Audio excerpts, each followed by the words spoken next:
This is where it gets slightly more complicated, but infinitely more fascinating. And I'm going to turn to an absolutely fascinating interview that I conducted just yesterday with Pepe Escobar, of course, the roving correspondent for Asia Times Online at atimes.com, and someone that I often turn to as a absolute fount of geopolitical knowledge. And he certainly did not disappoint in this latest interview. I will put the link in the show notes so that you can go and listen to the interview in its entirety. I suggest you do so because it truly does connect a lot of these dots. And as I say, the picture becomes more complicated, but much more fascinating, as it turns out that, of course, Saudi Arabia also has its finger in the Syrian pie through the figure in Saudi Arabian international politics who keeps cropping up again and again, even when we think he's dead, as recently was reported, even on the New World Next Week. And I'm talking about Prince Bandar Bush, as he's probably more well known to the listeners out there. And people who don't know much about his background, I'm hoping to put together a video report on that in the coming days and weeks, so I'll have more to say about that. But for people who do know Prince Bandar and who know that he was reported as being dead just a year ago, and then popping up in Russia in a picture with Vladimir Putin, and now being more and more implicated in what's happening in Syria, this is just an absolutely incredible piece of information. So let's turn to that interview with Pepe Escobar, where he lays this out in relation to all of the other geopolitics and geostrategic interests that are coalescing in Syria. And I want to draw people's attention specifically to an article that was on Asia Times last month that I think was pretty prescient in that it predicted that the status quo would have to be changed pretty soon. And that was an article called War Against Iran, Iraq, and Syria. And this concentrates on something that I think is a much more reasonable idea for what this is really about, other than a chemical weapons attack.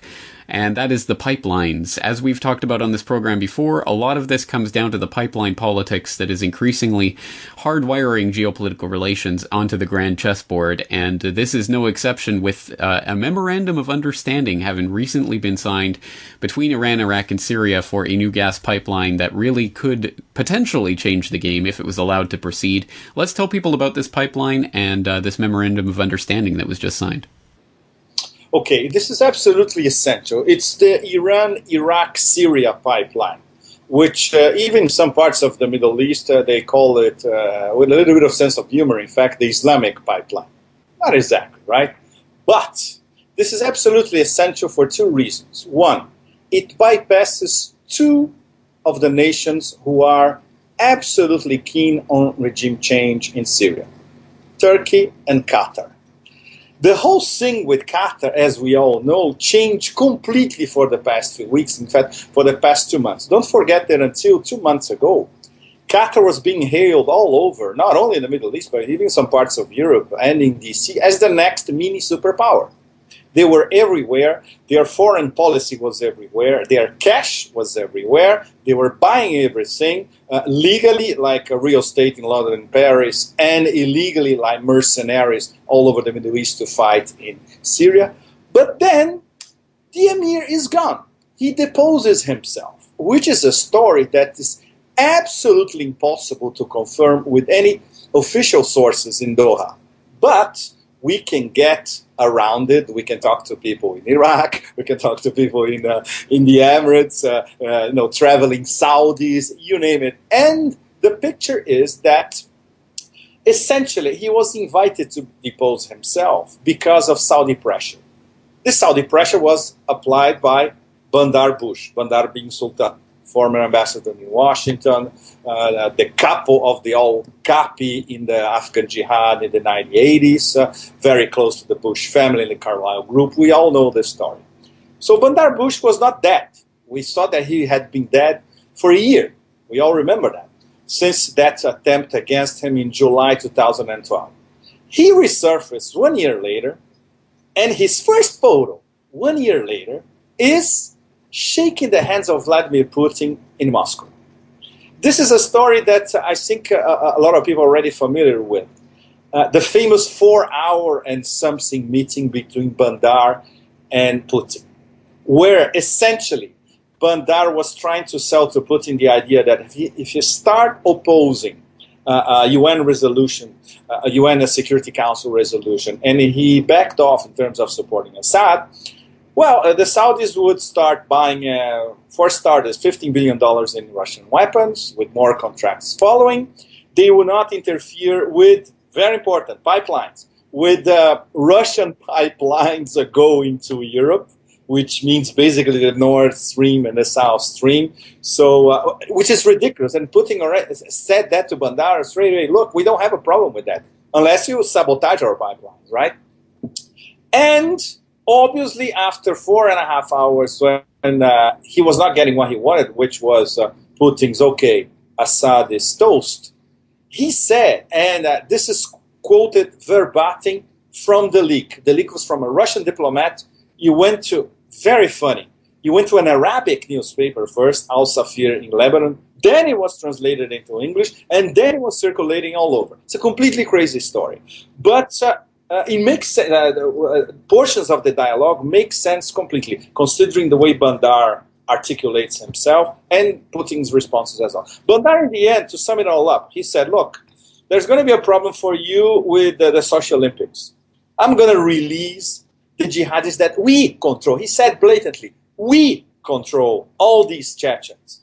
And not only the Chechens who are in Syria or trafficking between Iraq and Syria, but the Chechens in the Caucasus itself.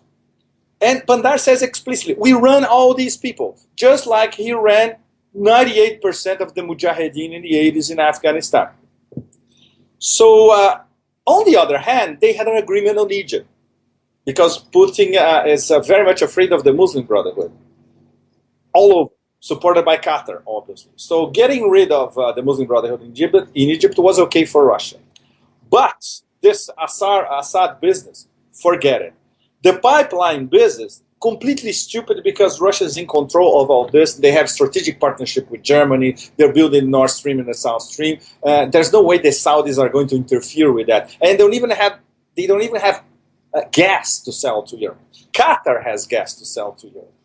And that's the introduction for us to start talking about Iran, Iraq, Syria pipeline. So in the end, Bandar threatened Putin, saying literally, there's only a military solution for Syria left. This is what we are watching now. So this is the Saudi part of the BBB axis, let's put it this way.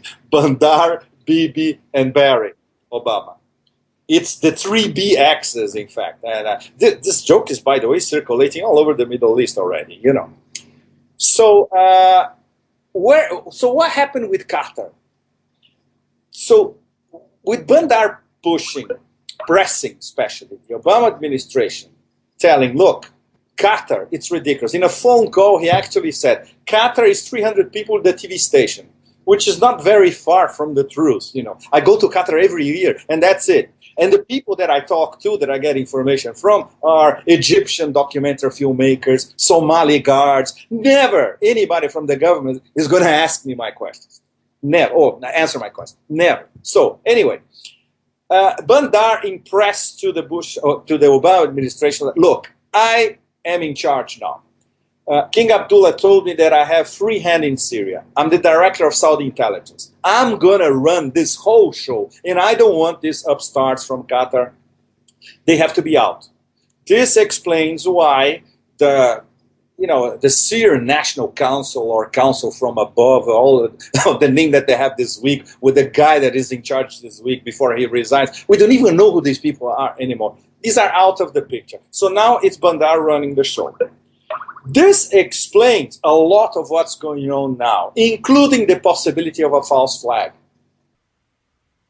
So Bandar Bush arrives on the scene and is coordinating much of the terrorism that is taking place in Syria, and this is another exceptionally important piece of this puzzle. And it is very interesting to see the political bedfellows that are being made in terms of the people who are all interested in seeing the destabilization that's happening in Syria right now.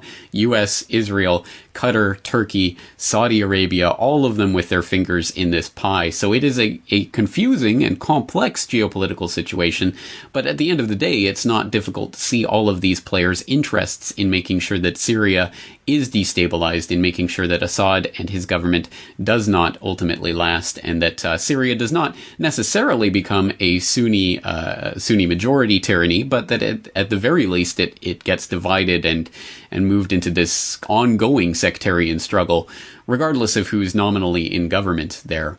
So very, very interesting to see all of this coalescing.